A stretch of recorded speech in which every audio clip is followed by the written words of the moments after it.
देखिए, ये जो मैंने वीडियो रिकॉर्ड कराई आपके लिए, ये सिर्फ रिवीजन के लिए है। इसमें कोई थ्योरी वगैरह का डिस्कशन नहीं है।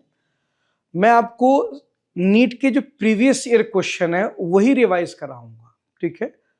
और रिवीजन के अंदर मैं क्या लूंगा, नीट के ही क्वेश्चन लूंगा कैटेगरी वाइज, सब नहीं, सेलेक्टेड कैटेगरीज लूंगा, जिससे आपको दोनों बातें पता लग जाएं। एक तो कौन सी कैटेगरी कैसे सॉल्व की जाती है, उसका मेथड क्लियर हो जाए, और ये भी पता लग जाए कि प्रीवियस ईयर में क्वेश्चन का पैटर्न क्या रहता है, ठीक है। एंड टाइम के लिए नए क्वेश्चन रिवाइज करना ठीक नहीं है, पुराने क्वेश्चन को रिवाइज करेंगे ज्यादा फायदा मिलता है। तो मैं इस रिकॉर्डिंग के अंदर नीट के पुराने क्वेश्चन लूंगा टॉपिक वाइज। जैसे पहला टॉपिक है मोशन इन वन डायमेंशन, ऐसी में आगे टॉपिक लूंगा। हर टॉपिक के अंदर मैं ज्यादातर क्वेश्चन प्रीवियस ईयर के लूंगा। हाँ, एक दो क्वेश्चन मैं अलग ले सकता हूं, तब मान लीजिए कोई नई कैटेगरी है जो पहले कभी आई नहीं मगर आ सकती है, उसको कवर करने के लिए मैं एक दो क्वेश्चन अलग से ऐड कर दूंगा। अदरवाइज मैं प्रिफर करूंगा कि जो पुराने क्वेश्चन आ चुके हैं 99% क्वेश्चन में वही लूंगा, ताकि आपको दोनों बातें क्लियर हो जाएं। आपको पता लग जाए कि प्रीवियस ईयर्स में पैटर्न क्या रहा है एग्जाम का, और कौन सी कैटेगरी को कैसे सॉल्व करते हैं वो भी आपको पता लग जाए, ठीक है। तो इसके थ्रू आपके प्रीवियस ईयर क्वेश्चन भी हो जाएंगे सारे के सारे, और आपका कैटेगरी का रिवीजन भी हो जाएगा, ठीक है। एक बात और, मैंने जो रिकॉर्डिंग कराई है मैं इसको क्लिप्स में डिवाइड कर दूंगा, छोटे छोटे 20-20 25 मिनट के क्लिप्स के अंदर, इसलिए कि अगर मान लो एक टॉपिक की सारी कैटेगरी कवर करेंगे तो बेटे वीडियो थोड़ी लेंदी हो जाती है, और लेंदी वीडियो कई बार हम नहीं देख पाते हैं। तो मैं इसको एक टॉपिक की वीडियो को मैं तो रिकॉर्ड एक बार में करूंगा, लेकिन उसको छोटे छोटे पार्ट में दूंगा लोड करके, पार्ट 1, पार्ट 2, पार्ट 3। जैसे 1D के अंदर मैं पार्ट डिवाइड कर दूंगा। उससे क्या होगा, 20 मिनट की एक वीडियो देख लिया आपने, फिर अगर आपको कोई काम हो तो कर लीजिए। अक्सर होता है कि मैं और सब्जेक्ट भी करने होते हैं, हाँ, तो 20 मिनट की एक वीडियो देख लिया आपने, फिर जब टाइम मिले अगले 20 मिनट की वीडियो फिर से देख ली। इससे आपका रिवीजन आराम से हो जाएगा, आपको ज्यादा स्ट्रेस नहीं पड़ेगा, ज्यादा टाइम भी लगाना पड़ेगा आपको। और अगर आपके पास टाइम है, आपको लग रहा है अभी फालतू ही हूं मैं, टाइम ज्यादा है मेरे पास, हाँ, तो सारे पार्ट एक साथ देख लीजिए, पूरा टॉपिक एक बार में रिवाइज कर लीजिएगा, ठीक है। तो वो दोनों अपने हिसाब से देख लीजिए, मैंने पार्ट वाइज कर दिया है। चाहो तो सारे पार्ट एक के बाद एक साथ देख लेना, नहीं तो एक एक पार्ट करके देख लेना, जैसा आपको कंफर्टेबल लगे, ठीक। इस क्वेश्चन में दिया है बेटे, ए particle of unit mass undergoes one dimensional motion such that velocity varies according to the function। ये फंक्शन दिया है। अब मैं आपसे पहले भी कई बार कह चुका हूं, ये जो ब्रैकेट वाला वेरिएबल होता है ये रिप्रेजेंटेटिव होता है, इसे लिखना नहीं होता है। इसका मतलब है वेलोसिटी डिपेंड ऑन एक्स, बस ये मतलब है। यहां एक्स लिखने की जरूरत नहीं है, आप बस इसको लिखिए v equals to beta x की पावर -2n, ऐसे लिख दीजिए बस। v के आगे x मत लिखिए। ये जो ब्रैकेट के साथ टर्म होता है ये रिप्रेजेंटेटिव वेरिएबल होता है, ये बस आपको बताता है कि आपका v किस पर डिपेंड कर रहा है। तो ये है वेलोसिटी जो गिवन है। आगे लिखा है beta n n are constant, x is position of particle, और x क्या बताएगा, पार्टिकल की position. The acceleration as a function of x is given by acceleration चाहिए। अब बेटे एक्सेलरेशन के दो फॉर्मूले होते हैं, एक होता है dv/dt, इसके अंदर हमें v को t के रेस्पेक्ट में डिफरेंशिएट करना होता है, मगर आपका v तो x का फंक्शन है। तो एक और फॉर्मूला भी होता है v dv/dx, ये, हाँ, ये ठीक रहेगा। इसके अंदर आपको v को x के रेस्पेक्ट में डिफरेंशिएट करना है, जो कि कर सकते हैं क्योंकि फंक्शन किसका है, वो x का है। तो मैं यही वाला फॉर्मूला यूज करूंगा, v dv/dx। v की वैल्यू पुट कर दीजिए, बीटा x की पावर -2n इंटू, अब dv/dx इसका डिफरेंशियल करना है। बीटा तो कांस्टेंट है और x की पावर -2n का डिफरेंशियल होगा -2n x की पावर -2n -1। ये डिफरेंशियल का मैंने फॉर्मूला लगा दिया है। तो यहां से a कितना आ जाएगा, बीटा दो बार आ गया, beta square -2n beta square x की पावर, एक्स का टर्म दो बार आ रहा है, एक बार यहां आया, एक बार यहां। मल्टीप्लिकेशन में अगर बेस सेम हो तो उनकी पावर क्या कर दी जाती है, ऐड कर दी जाती है। तो यह आएगा -2n -1, इनकी पावर ऐड कर दी। इससे क्या होगा, इस सब ये दो टर्म क्या बन जाएंगे, एक टर्म बन जाएगा। अब ये आंसर आ गया हमारा -2n बीटा स्क्वायर एक्स की पावर -4n -1, ये आ गया। ये फाइनल एक्सेलेशन आ गया आपका। अब आप देखिए किससे मैच करेगा बेटे, ये पहले ऑप्शन से मैच कर जाएगा। ये पहला ऑप्शन चेक कर लीजिए। ठीक, इस क्वेश्चन में लिखा है a particle move a distance x in time t according to the function. ये फंक्शन दिया है, x कोऑर्डिनेट t का फंक्शन दिया है, लिख देते हैं इसको। x किसके बराबर है, t + 5 की पावर -1। क्या चाहिए, the acceleration of particle is proportional to, मुझे एक्सेलेरेशन निकालना है। तो देखो पहले तो एक बार एक काम करो, इसे t के रेस्पेक्ट में डिफरेंशिएट करो, आपको वेलोसिटी मिल जाएगी। यहां से कैसे करेंगे, डिफरेंशियल का लॉ लगाएंगे, पावर बाहर मल्टीप्लाई हो जाएगी, t + 5 की पावर -2, इससे वेलोसिटी आ गई। अब इसको एक बार और डिफरेंशिएट करेंगे वेलोसिटी को, क्या मिलेगा, अब की बार एक्सेलेरेशन आएगा। फिर से एक बार करेंगे, पावर बाहर मल्टीप्लाई होगी, पावर में से 1 माइनस होगा, -1 × -2, और यह आएगा t + 5 की पावर -3। तो यह आ जाएगा आपका +2 t + 5 की पावर -3। ये एक्सेलेरेशन की वैल्यू आ गई बेटे। अब इस एक्सेलेरेशन को मैं ऐसे लिख सकता हूं,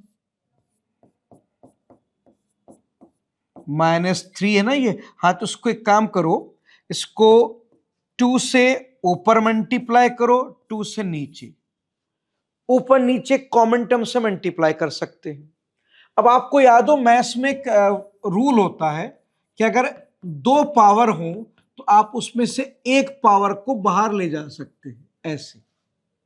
तो मैं क्या कर रहा हूं, मैं -2 को अंदर रखूंगा, 3/2 को बाहर ले जाऊंगा, तो यह आ जाएगा 2t + 5 की पावर -2 की पावर 3/2। ऐसे कर लिया मैंने, मैथमेटिकली मैं ऐसा कर सकता हूं। अब ये देखो सर, ये किसका फॉर्मूला है, ये देखो यहां पर, ये तुम्हारे वेलोसिटी का फॉर्मूला है। हाँ, मगर यहां माइनस आ रहा है, तो माइनस को इधर ले जाओ, इस साइड ले जाओगे तो क्या लिखा जाएगा, ये लिखा जाएगा -v = t + 5 की पावर -2। तो t + 5 की पावर -2 -v के बराबर हो गया, तो यहां मैं -v रख दूंगा, तो ऐसे लिखा जाएगा 2 -v की पावर 3/2। अब बताओ तुम्हारा a किसके प्रोपोर्शनल है, वैल्यू नहीं पूछी, प्रोपोर्शनलिटी पूछी है। a प्रोपोर्शनल है v की पावर 3/2 के, तो मैं लिखूंगा a is proportional to v की पावर 3/2। तो ये वाला आ गया बेटा आंसर, a किसके प्रोपोर्शनल हो गया, वेलोसिटी की पावर 3/2 के प्रोपोर्शनल हो गया। ठीक है, ये क्वेश्चन कहता है a particle start from rest with constant acceleration. Acceleration constant का मतलब इक्वेशन ऑफ मोशन वैलिड है, आप जरूरत पड़े तो आप लगा सकते हैं। The ratio of space average velocity to time average velocity, हमें क्या चाहिए, रेशियो चाहिए, किसका, space average velocity upon time average velocity. Space average velocity क्या होती है, स्पेस एवरेज वेलोसिटी ये होती है बेटा 1/डिस्टेंस s integral v ds 0 to s, ये होती है। हम अगर वेलोसिटी को s के रिलेटिव इंटीग्रेट करें और फिर s से डिवाइड कर दें, हमें स्पेस एवरेज वेलोसिटी मिल जाएगी। और v कहां से आएगा, इक्वेशन ऑफ मोशन से, थर्ड इक्वेशन ऑफ मोशन लगा दें आप। आपको पता है क्वेश्चन में लिखा है a particle start from rest, तो इनिशियल स्पीड तो 0 हो गई, तो u 0 पुट कर दें, यह आ गया 2as, तो बेटा यहां से v आ गया √2a s की पावर ½ ये मैं स्क्वायर उधर ले गया हूं, √2a और s का रूट मैंने अलग कर दिया। अब ये v मैं यहां पुट कर दूंगा बेटे, v S A 1/s integral √2a s की power half ds 0 to s। ये मैंने v उठा के बेटा यहां रख दिया। अब आपको पता है कांस्टेंट टर्म का इंटीग्रल नहीं होता तो √2a का कोई इंटीग्रल नहीं होगा। s की पावर हाफ का इंटीग्रल होगा s की power half +1 divide by half +1 limit 0 से s। ये मैंने s की पावर हाफ का इंटीग्रल का फॉर्मूला लगा दिया। अब हाफ +1 हो गया 3/2। 3/2 नीचे है तो 2 ऊपर जाएगा तो ये बनेगा 2/3 √2a/s। अब अपर लिमिट पुट करेंगे यहां पर हम s की जगह s पुट करेंगे, पावर 3/2 है, माइनस फिर s की जगह लोअर लिमिट 0 की पावर 3/2। तो यहां से कितना आ गया बेटे, ये आ गया space average equals to 2/3 √2a upon s into s की पावर 3/2। ये s की पावर 3/2 आ गया। अब s की पावर 3/2 को अगर हम s से डिवाइड करेंगे तो क्या बचेगा, √s बचेगा। अब डिवाइड तो आपको करना आता है बेटे, ये बचेगा s की पावर हाफ ऐसे। s की पावर 3/2 को s से डिवाइड किया मैंने। अगर डिवाइड नहीं कर सकते तो एक काम करेंगे, मैं अगले पेज पे करके दिखा देता हूं। अगर डिवाइड नहीं कर सकते तो प्रॉपर्टी लगा देंगे।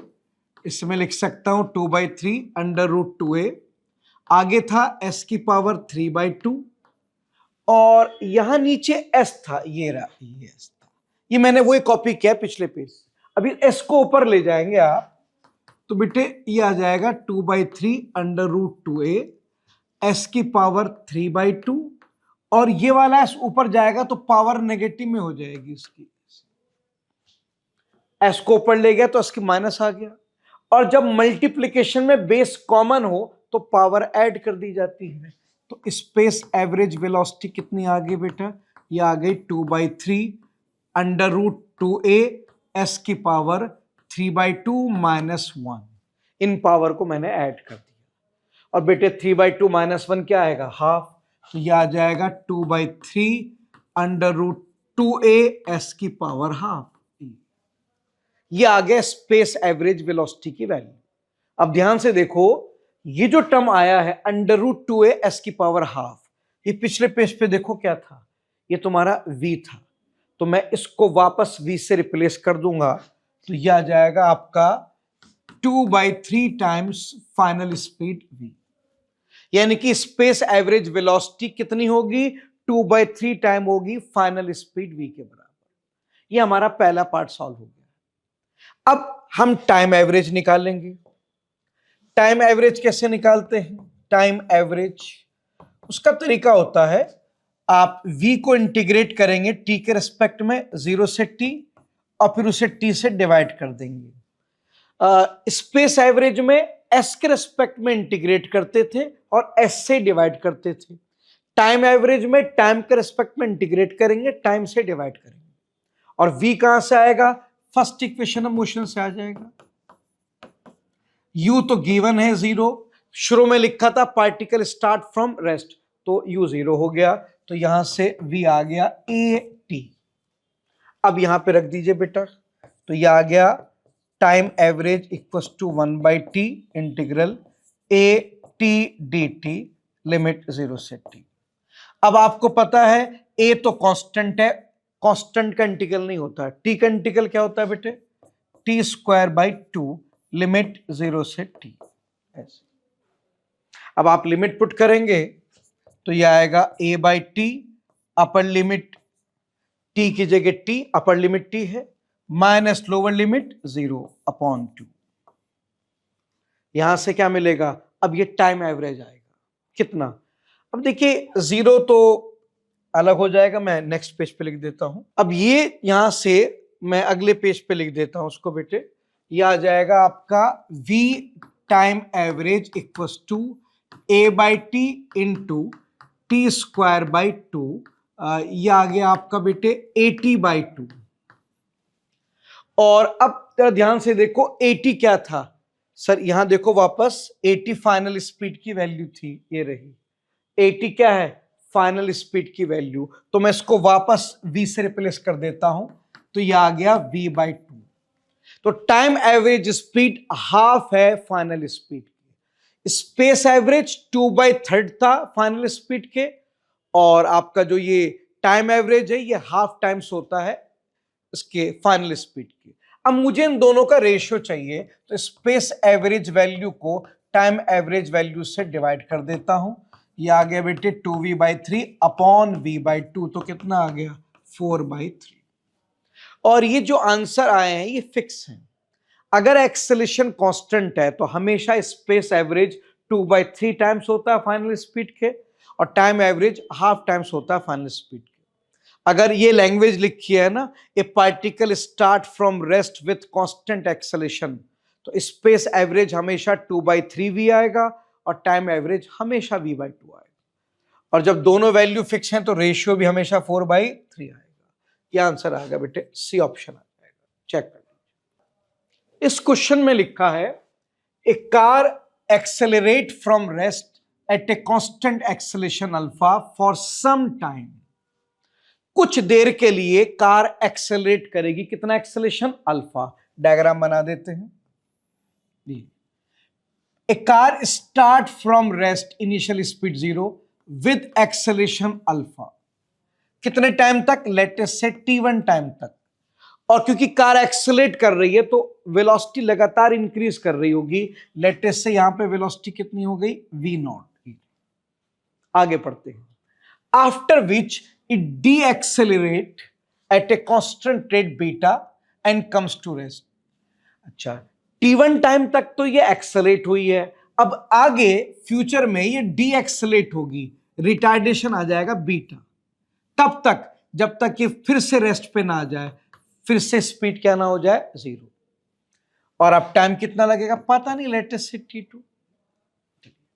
If total time is t, total का मतलब स्टार्टिंग से एंड तक का टाइम t है, यानी कि t1 प्लस t2 किसके बराबर है t, that becomes equation 1। If total time elapsed is t, then maximum velocity will be. Maximum velocity कौन सी होगी, अब ध्यान से देखो। कार ने 0 से स्टार्ट किया, एक्सेलेरेशन की वजह से वेलोसिटी इंक्रीज हुई, इंक्रीज होते होते होते होते v0 तक इंक्रीज हुई। उसके बाद तो रिटार्डेशन आ गया, तो आगे तो वेलोसिटी डिक्रीज हुई है ना, तो वेलोसिटी 0 से इंक्रीज होते होते v0 तक गई और आगे इन फ्यूचर डिक्रीज हो गई, यानी कि v0 ही मैक्सिमम वेलोसिटी है। क्योंकि आपकी कार 0 से पहले एक्सेलेरेट होते होते v0 तक गई, उसके बाद रिटार्डेशन की वजह से वेलोसिटी कम हो गई, यानी कि मैक्सिमम वेलोसिटी कहां तक गई है, बस v0 तक गई है। अब यहां से यहां तक मैं फर्स्ट इक्वेशन ऑफ मोशन लगाता हूं, v equals to u plus a delta t। Final velocity v0, initial 0, acceleration alpha, और यहां का टाइम कितना है t1, तो यहां से t1 आ गया v0 बाई अल्फा। ये मैंने t1 की वैल्यू निकाल दी है। अब मैं इस रीजन पे काम करता हूं, यहां से यहां तक फिर से मैं फर्स्ट इक्वेशन ऑफ मोशन लगाऊंगा। Final speed 0, initial speed v0, retardation है लेफ्ट में माइनस बीटा, और यहां का टाइम कितना है t2, तो यहां से t2 कितना आ गया v0 बाई बीटा। तो बेटा मैंने फर्स्ट पार्ट पर फर्स्ट इक्वेशन लगाई, t1 आ गया, सेकंड पार्ट पे फर्स्ट इक्वेशन लगाई t2। अब टोटल टाइम हमें पता है t है, तो मैं इन दोनों को ऐड कर दूं, टोटल टाइम t आ जाएगा। तो अगर मैं इनको ऐड कर देता हूं, t1 को t2 के साथ ऐड करूं तो मुझे क्या मिलेगा, total time v0 by alpha plus v0 by beta equals to t। v0 को बाहर ले लीजिए बेटा, 1 by alpha plus 1 by beta equals to t। तो यहां से मैं एलसीएम लूंगा तो यह आएगा beta plus alpha upon alpha beta equals to t। ठीक है, मैंने एलसीएम ले लिया। अब ये पूरा टर्म उधर ले जाइए, उधर, तो यहां से v0 आ जाएगा, अल्फा बीटा उधर मल्टीप्लाई हो जाएगा, और ये टर्म उधर डिनोमिनेटर में चला जाएगा, अल्फा प्लस बीटा। तो मैक्सिमम स्पीड की वैल्यू आ गई alpha beta T upon alpha plus beta. इससे ज्यादा स्पीड इस केस में अचीव नहीं होगी। अब देखते हैं कौन सा ऑप्शन मैच करेगा बेटे। ये वाला ऑप्शन मैच करेगा, डी ऑप्शन आ गया, चेक कर।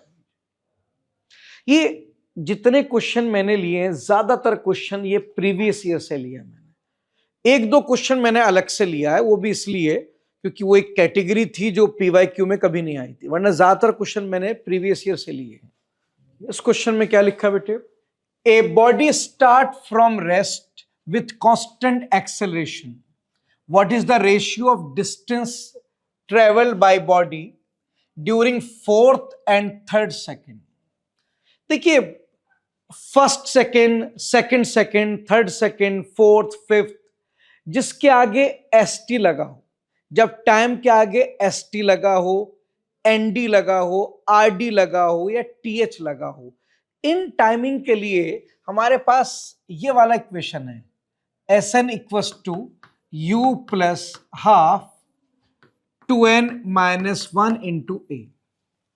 जब भी एग्जामिनर आपसे डिस्प्लेसमेंट पूछे एक ऐसे टाइम में जिसमें S T, N D, R D या टी एच लगा हो, तो ये वाला फॉर्मूला बेस्ट रहेगा। एस एन क्या बताता है, ये बताता है displacement in nth second, u initial speed, N sir वो वाला सेकेंड जिसके अंदर आपको डिस्प्लेसमेंट चाहिए, और ए उसका कांस्टेंट एक्सेलरेशन होगा। अब आपको डिस्टेंस ट्रेवल चाहिए फोर्थ सेकेंड में और थर्ड में, तो पहले हम n की वैल्यू 3 रखते हैं।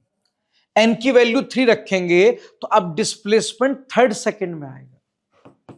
u क्वेश्चन में लिखा है बॉडी स्टार्ट फ्रॉम रेस्ट, तो इनिशियल वेलोसिटी 0 हो गई। 2 इंटू एन, एन 3 लिया हमने, a, तो यहां से देखो बेटे कितना आ गया, ये आ गया 5a/2। ये डिस्प्लेसमेंट आ गया थर्ड सेकेंड। ये फॉर्मूला उसी सेकंड का डिस्प्लेसमेंट देता है जो आप n रखते हैं। आपने n3 रखा है तो डिस्प्लेसमेंट सिर्फ थर्ड सेकंड का आएगा और किसी का नहीं आएगा। और थर्ड सेकंड का मतलब क्या होता है, फ्रॉम 2 to 3। थर्ड का मतलब है 2 सेकंड से 3 सेकंड के बीच का डिस्प्लेसमेंट। अब ये फॉर्मूला फिर से लगा रहा हूं, अब की बार n की वैल्यू 4 लूंगा। इनिशियल वेलोसिटी 0 क्योंकि रेस्ट लिखा था ना, ए body start from rest. n की वैल्यू 4 माइनस 1 इंटू ए, तो यहां से आप देखेंगे तो कितना आएगा, ये आएगा 7a/2। ये आ गया displacement in fourth second. Fourth का मतलब फ्रॉम 3 to 4। ये जो मैंने कहा ना, जब टाइम के आगे एस टी लगा हो, एन डी लगा हो, आर डी लगा हो, टी एच लगा हो, इनमें से कोई भी वर्ड लगा हो, एस टी लग जाए, एन डी लग जाए, आर डी लग जाए या टी एच, इसका मतलब है कि जो आंसर मिलेगा आपको उसी पर्टिकुलर सेकंड में मिलेगा। और वो पर्टिकुलर सेकंड काउंट कैसे होता है, 3 का मतलब है फ्रॉम 2 to 3, 4 का मतलब है फ्रॉम 3 to 4। उस सेकंड की काउंटिंग 1 सेकंड पहले से होगी। अगर 7th सेकंड लिखा है, हाँ, तो डिस्प्लेसमेंट आएगा फ्रॉम 6 to 7। तो ये थर्ड सेकंड का डिस्प्लेसमेंट आ गया, ये फोर्थ। अब मैं दोनों को डिवाइड कर देता हूं। मुझे रेशियो चाहिए फोर्थ एंड थर्ड, तो ऊपर फोर्थ रखना, नीचे थर्ड, S4/S3। यह आ गया आपका 7a/2 डिवाइड बाई 5a/2, तो आंसर आ गया 7/5, यानी कि 7:5। 7/5 कौन सा आंसर हो गया, ये। कुछ तो कहते हैं सर आपने फोर्थ को ऊपर रखा रेशियो में, ऐसा क्यों? देखो, रेशियो में किसको ऊपर रखना, किसको नीचे, क्या तो वो खुद बताएगा, नहीं तो रूल ये है कि जिसका नाम पहले बोला गया उसको ऊपर रखेंगे। फोर्थ एंड थर्ड का है तो S4/S3 इस तरह से निकालेंगे। तो ये हमारा आंसर आ गया आपका 7/5। इसमें एक चीज और आती है कि ये तो डिस्प्लेसमेंट इन nth सेकेंड का फॉर्मूला है, जबकि उसने रेशियो पूछा था डिस्टेंस ट्रेवल का। तो क्या दोनों सेम है? हाँ, अगर पार्टिकल स्ट्रेट लाइन में चल रहा है विदाउट टेकिंग टर्न, ये हम क्लास में पढ़ते हैं, अगर कोई बॉडी स्ट्रेट लाइन में चल रही है विदाउट टेकिंग टर्न, तो डिस्प्लेसमेंट और डिस्टेंस दोनों सेम होते हैं, ठीक है। तो आपकी बॉडी जो है बेटा वो रेस्ट से स्टार्ट हो रही है और कांस्टेंट एक्सेलेरेशन से चल रही है। अगर कोई बॉडी बिल्कुल रेस्ट से स्टार्ट हो और कांस्टेंट एक्सेलेरेशन से चलती रहे तो ऐसी बॉडी स्ट्रेट लाइन में चलती रहती है, सीधी बिल्कुल, और कोई टर्न भी नहीं ले सकती। क्यों बेटे? पार्टिकल टर्न तब लेता है जब रिटार्डेशन होता है। अगर किसी की वेलोसिटी राइट में है और वो रिटार्ड कर रहा है तो होता क्या है, वेलोसिटी धीरे धीरे कम होती रहती है। कम होते होते जब वेलोसिटी जीरो होती है फिर वो टर्न लेके वापस लौटता है। तो रिटार्डेशन के केस में ये पॉसिबल है कि पार्टिकल कुछ देर आगे जाए फिर लौट के वापस आ जाए, लेकिन एक्सेलेरेशन के केस में पॉसिबल नहीं है, क्योंकि एक्सेलेरेशन के केस में वेलोसिटी कंटिन्यूअसली इंक्रीज होती रहती है, और अगर वेलोसिटी लगातार इंक्रीज हो रही है तो बॉडी भी लगातार फॉरवर्ड डायरेक्शन में चलता रहेगा, वो कभी टर्न बैक नहीं लेगा। अब क्योंकि क्वेश्चन में लिखा है a particle start from rest with constant acceleration, तो पार्टिकल जीरो वेलोसिटी स्टार्ट करेगा और ड्यू टू एक्सेलेरेशन वेलोसिटी लगातार इंक्रीज होती रहेगी, बॉडी कंटिन्यूअसली स्ट्रेट लाइन में चलेगी। और जब कोई बॉडी एक ऐसी स्ट्रेट लाइन में चले जिसमें कभी टर्न भी ना लिया हो, ये ना हुआ हो कि बॉडी पहले आगे जाए फिर पीछे लौट के आए, नहीं। अगर एक बॉडी कंटिन्यूअसली स्ट्रेट लाइन में चल रही है विदाउट टेकिंग टर्न, तो उस रास्ते में जो डिस्प्लेसमेंट होता है वही डिस्टेंस होता है। मैं मानता हूं ये फॉर्मूला डिस्प्लेसमेंट का है, मगर इस केस में डिस्प्लेसमेंट ही डिस्टेंस ट्रेवल के बराबर हो।